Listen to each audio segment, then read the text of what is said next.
Bienvenidos. Estamos aquí en el módulo de Proyecto Pastoral. El día de hoy vamos a ver qué es la Lección Divina, un poco de su historia, cómo ha surgido y los pasos de la Lección Divina.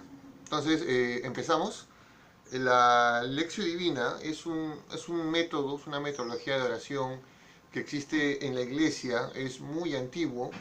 Se puede rastrear su origen en los primeros siglos de la Iglesia y va a surgir en el ambiente monacal, ¿no? Recordemos que los antiguos monjes del desierto,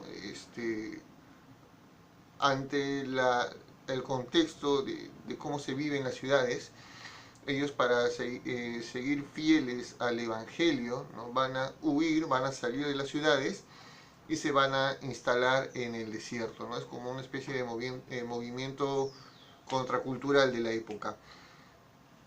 Entonces los monjes en el desierto se van a dedicar mucho a la ascesis, a la oración, al ayuno, ¿no? Y dentro de su vida espiritual está muy presente la oración con los textos bíblicos. No vayamos a confundir, el monje no se veía a sí mismo como una especie de un estudioso de la Sagrada Escritura, ¿no? Muy al contrario. Para los monjes, los primeros padres del desierto, este, su enfoque a la Sagrada Escritura era más que todo de oración, ¿no? Leían los salmos, lo meditaban, iban rumiando la palabra durante las horas del día, ¿no? Entonces, más que un estudio académico, que sí se puede ver tal vez en algunos padres de Occidente, ¿no? Un ejemplo, San Jerónimo, Orígenes, San Agustín, ¿no? Este es otro enfoque, otra mirada de cómo ver la Biblia, ¿no? Los monjes era más que todo una lectura espiritual.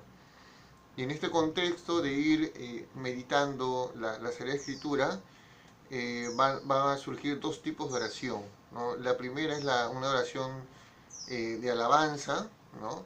Y ahí van a surgir lo que es el oficio divino, ¿no? Lo que ahora se conoce como la liturgia de las horas. Los monjes van a tener como costumbre durante el día ir recitando los salmos, ¿no? Incluso se llega a decir, ¿no? Que el monje tenía, su meta era pues incluso poder recitar los 150 salmos en oración, ¿no? Entonces, por un lado estaba esta oración de alabanza, el oficio divino que se fue desarrollando poco a poco, y de manera paralela lo que es el estudio, la lectura, la meditación de los textos bíblicos, ¿no? Entonces, poco a poco en la vida del monje se va a ir tomando la Sagrada Escritura, ¿no? En un tono de alabanza, oficio divino, y en un tono de lectura espiritual, la lección divina, ¿no? Que poco a poco se va a ir gestando. Entonces, conforme va pasando el tiempo, bueno, en las comunidades monacales siempre va a estar como algo referente la lectura y la meditación de la Biblia, ¿no?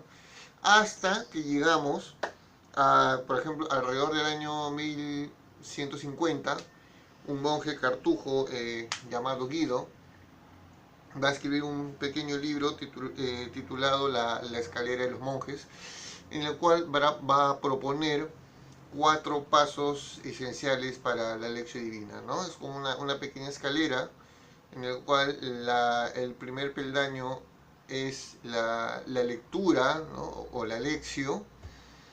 Un segundo peldaño va a ser lo que es la meditación o meditatio.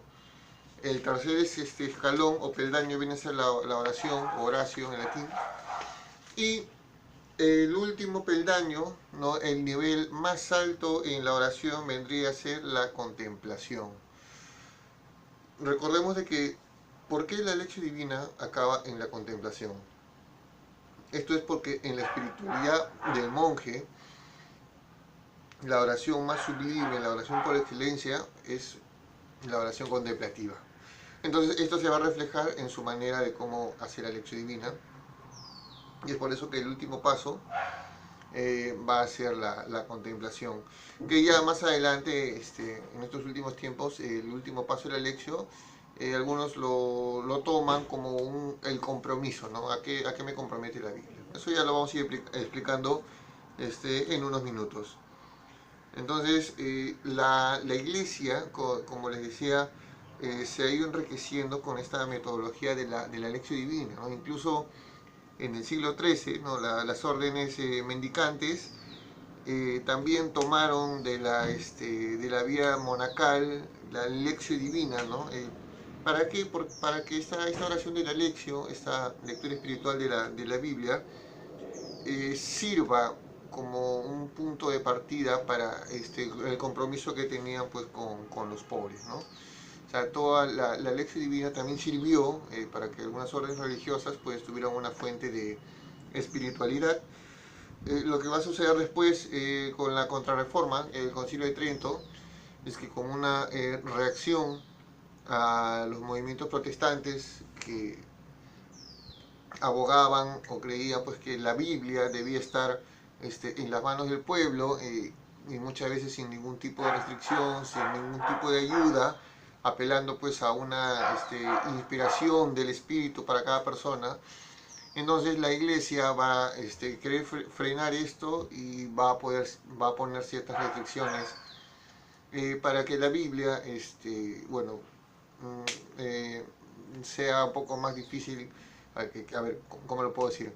Va a poner restricciones en el sentido de que la Biblia debe ser leída en la iglesia, debe ser leída en comunidad, el texto debe ser aprobado pues, por la iglesia con una traducción que la iglesia la permita o autorice, ¿no? Precisamente para contrarrestar la traducción en los idiomas vernaculares que se estaba dando por la Reforma Protestante, ¿no? Recordemos que Martín Lutero hizo su famosa traducción de la Biblia al alemán, ¿no? En donde ese famoso texto de "el justo vivirá por la fe", lo tradujo como "vivirá solo por la fe", ¿no? Agregando la palabra solo. De ahí viene el tema, el grito de la reforma de la sola escritura, ¿no? Entonces la iglesia para contrarrestar esto, como les digo, se va a poner un poco más restrictiva en el acceso a la Biblia al pueblo. Entonces esto va, como una consecuencia, va a ser pues que la iglesia en cuanto a los laicos se van a ir alejando poco a poco del contacto con la Sagrada Escritura, ¿no? El contacto con la Biblia lo van a tener a través de la catequesis, a través del arte, a través de libros espirituales, ¿no? Pero el contacto directo con el texto bíblico, eso lo vamos a ver de nuevo con el Vaticano II, ¿no? En el Concilio Vaticano II mucho ha tenido que ver también la constitución dogmática de la Dei Verbum, para que los laicos otra vez tengan este empujón, este aval de la iglesia, para que les anime a volver a tener contacto con la Sagrada Escritura.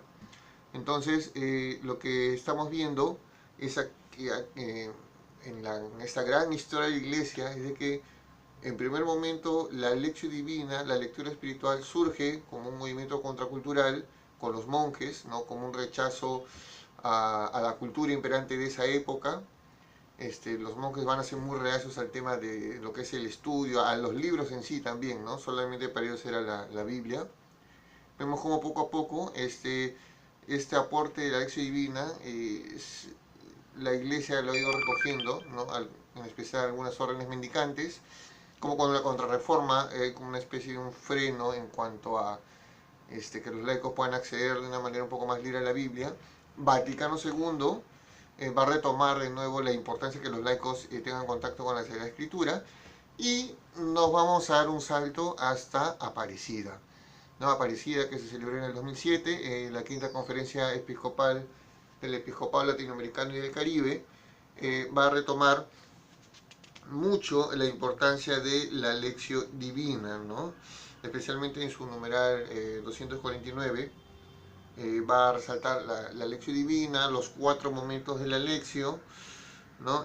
Y es más, va a utilizar una frase que es muchas veces muy citada por muchos obispos o sacerdotes, que dice: entre las muchas formas de acercarse a la Sagrada Escritura, hay una privilegiada al que estamos invitados, ¿no? La lección divina o el ejercicio de lectura orante de la Sagrada Escritura. Es interesante cómo Aparecida hace referencia a la lección divina como una manera privilegiada de acercarse al texto bíblico. ¿Por qué una manera privilegiada? Porque pueden haber muchos acercamientos a la Sagrada Escritura, pero la Iglesia recomienda la lección divina pues precisamente porque ha estado años madurándose, perfeccionándose en la Iglesia, ¿no? Desde la época de los monjes hasta la actualidad. Y de ahí vamos a, por último, un documento que se recoge otra vez la importancia de la lección divina, que viene a ser la Verbum Domini, sacado en el 2010, es una exhortación apostólica del Sínodo de la Palabra que se celebró en el 2008 en Roma. Entonces igual va a retomar lo que dijo Aparecida, igual va a recalcar la importancia de la lección divina en la vida de la iglesia, en la vida del laico, ¿no? Como una fuente de espiritualidad, en la línea de Vaticano II, ¿no? Con la de Verbum, retoma lo de Aparecida, y esta vez sí quiere proponer la lección divina en un documento que tiene alcance pues, universal, ¿no? Como lo viene a ser una exhortación apostólica. Entonces, en grandes rasgos, esta es una breve historia de lo que es la lección divina. Repito, es una metodología de oración que se ha ido perfeccionando en la iglesia a través de siglos, surge en un ambiente monacal, ¿no? Su característica es que se le enfoca como una escalera ascendente en el cual el paso más elevado viene a ser la contemplación. ¿Por qué la contemplación? Porque la contemplación era la oración más sublime en la vida del monje.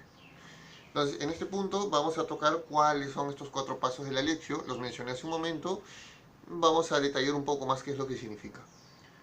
El primer paso, la lección o la lectura del texto, muchas personas nos dicen que para poder entender este paso debemos hacernos la pregunta ¿qué dice el texto? ¿No? En otras palabras, ¿qué es lo que el autor quiso decir en el contexto en el cual escribió, a la comunidad a la cual se dirige, ¿no?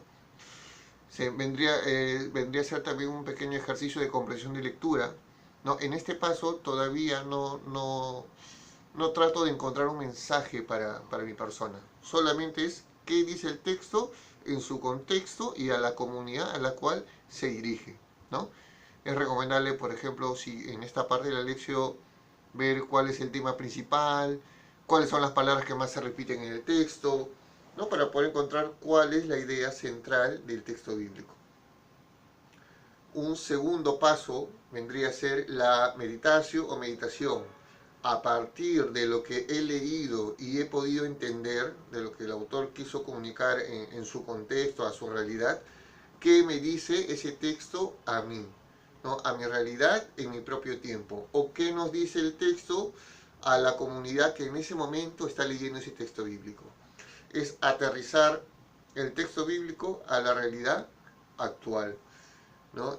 Y este ejercicio sí pues requiere mucho, no solamente es un ejercicio de lectura, sino de discernimiento, ¿no? Si el evangelio o el texto bíblico que estamos leyendo está cuestionando una actitud, ya sea por ejemplo una actitud que se reclama a los judíos o a los paganos o a quien sea, debemos tener la suficiente honestidad para saber discernir si ese texto también nos está llamando la atención a nosotros, si nos está interpelando a nosotros, si nos está pidiendo que cambiemos nuestra manera de ser, ¿no?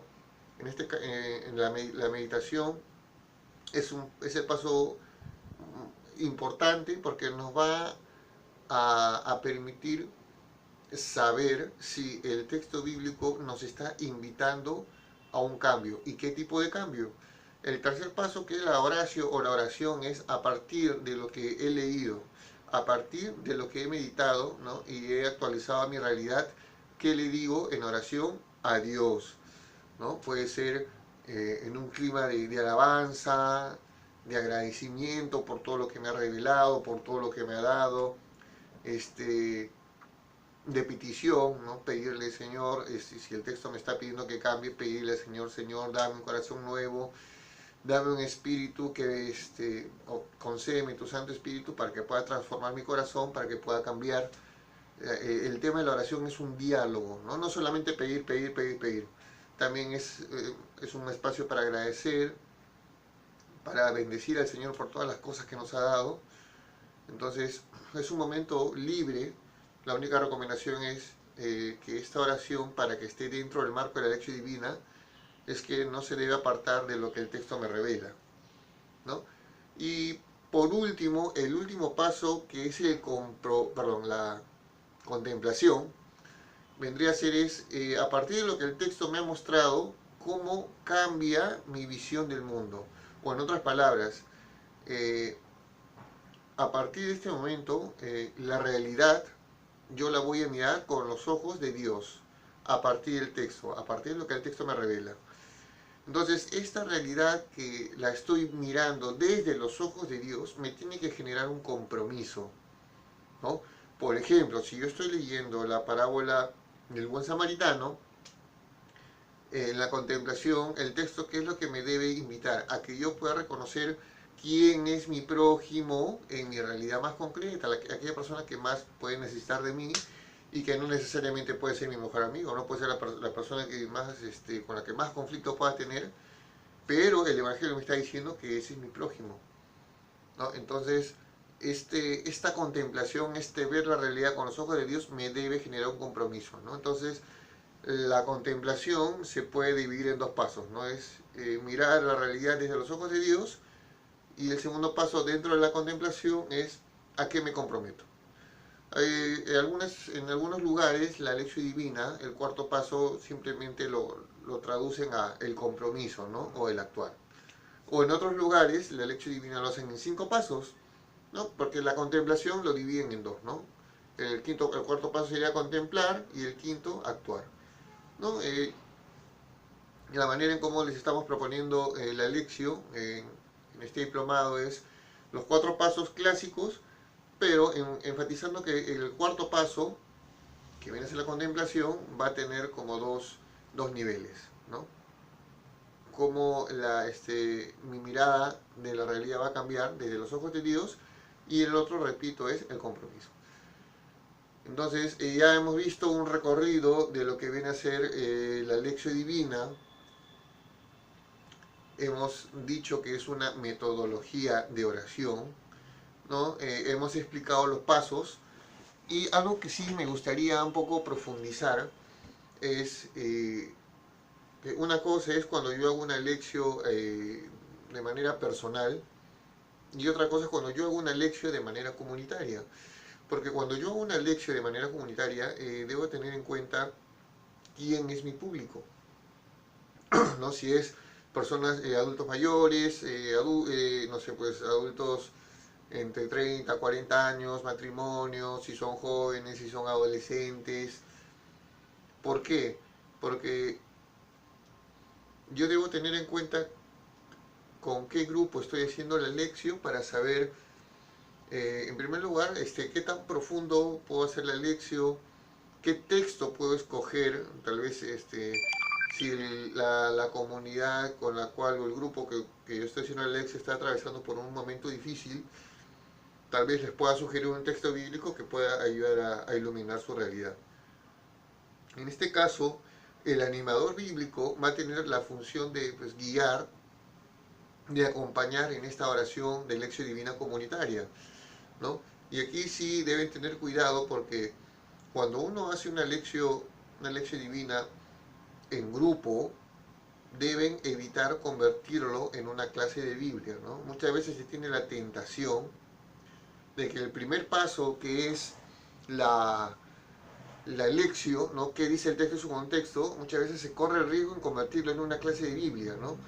Nos enfrascamos en hablar de cuál fue el contexto sociocultural, el contexto teológico del autor, las características de la comunidad, que no está mal. Pero si eso lo convierte en una clase de Biblia, la lección divina ya pierde su propósito. Acuérdense que la lección divina es una metodología de oración. Por lo tanto, en el primer paso, la lección me debe ayudar a clarificar cuestiones del texto para los siguientes pasos, como lo es la meditación, o la oración, o la contemplación, ¿no? De nada sirve que yo me enfrasque en el primer paso y termine siendo una clase bíblica, un tema de exégesis, Y los demás pasos, como es la meditación, la oración o la contemplación, pues lo toque así muy, muy suave, sin profundizar, ¿no? Esa no es una lección. Por otro lado, también hay que evitar tocar de manera demasiado superficial la primera parte, el primer paso que es la lección, y enfrascarnos en lo que puede ser la meditación, la oración. ¿Por qué?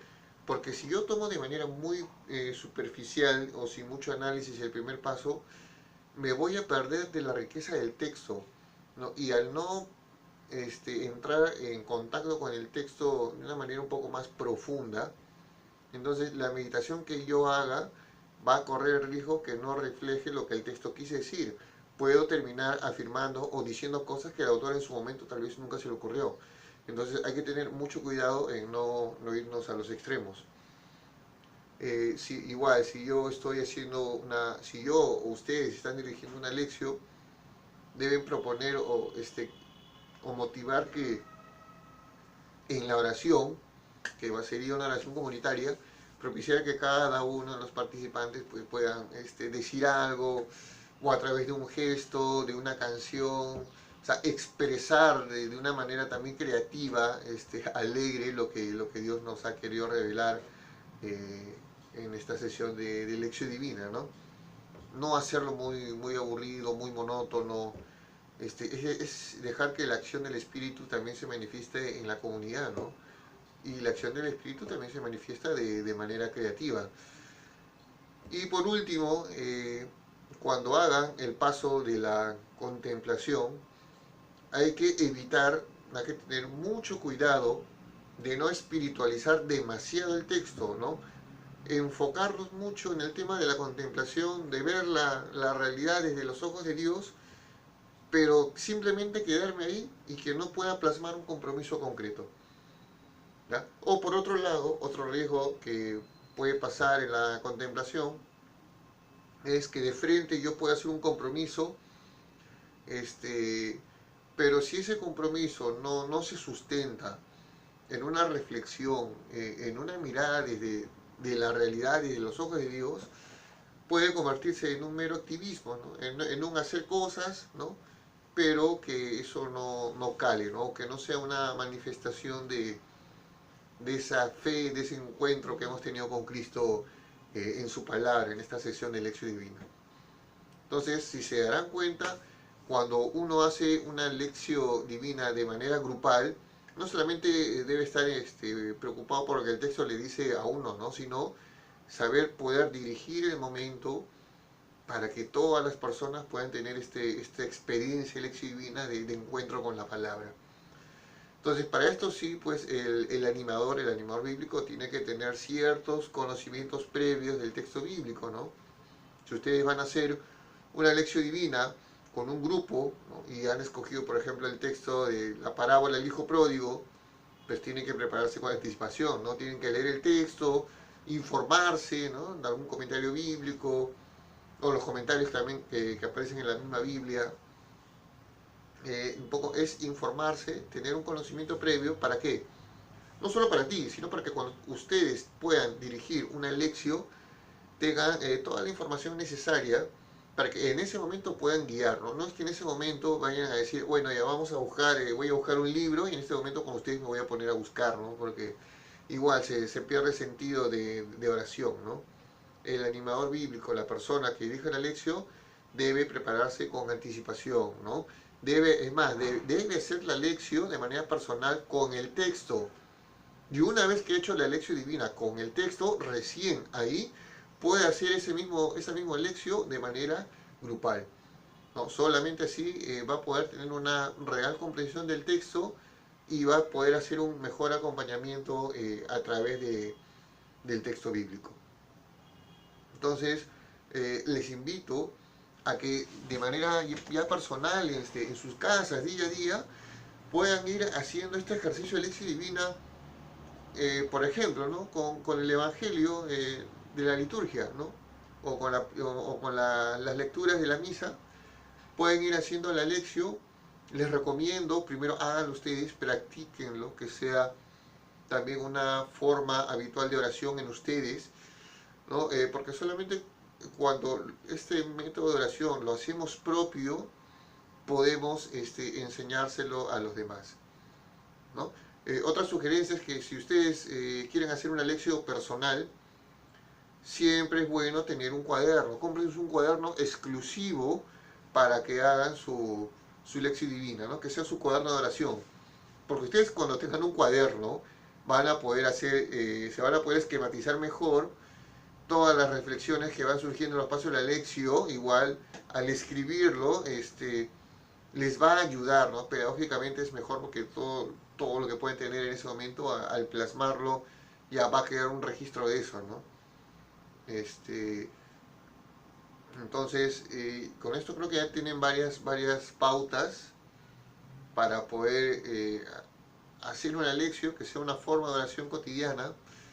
Ya hemos visto los pasos, la historia de cómo ha surgido la lección, surgió en un ambiente monacal, y la iglesia nos pide ahora a todos los laicos también que a pesar que no seamos monjes, podamos tener esta forma de oración que nos va a poner en contacto con la Sagrada Escritura.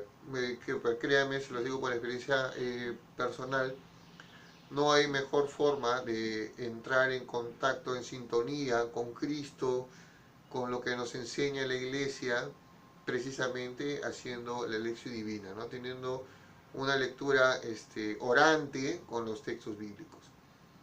Los invito entonces a que puedan seguir profundizando en este módulo y que puedan realizar la lección en sus casas, ¿no? Y para que más adelante también ya, como exige este módulo de proyecto, puedan ustedes dirigir incluso sesiones de lección divina con diferentes tipos de grupos, ¿no? Acuérdense lo que les dije, cada grupo de personas es distinto, ¿no? Es muy diferente que yo haga una lección divina con adolescentes o preadolescentes de 13, 14 años, que tienen su propia realidad, su propia visión del mundo, a que yo pueda hacer una lección divina con personas adultas de 50, 60 años para arriba, ¿no? Donde tal vez la reflexión va a ser diferente, ¿no? La meditación es distinta. Entonces los invito a esta aventura de profundizar en la palabra de Dios a través de la metodología de oración de la lección divina. Que tengan un buen día.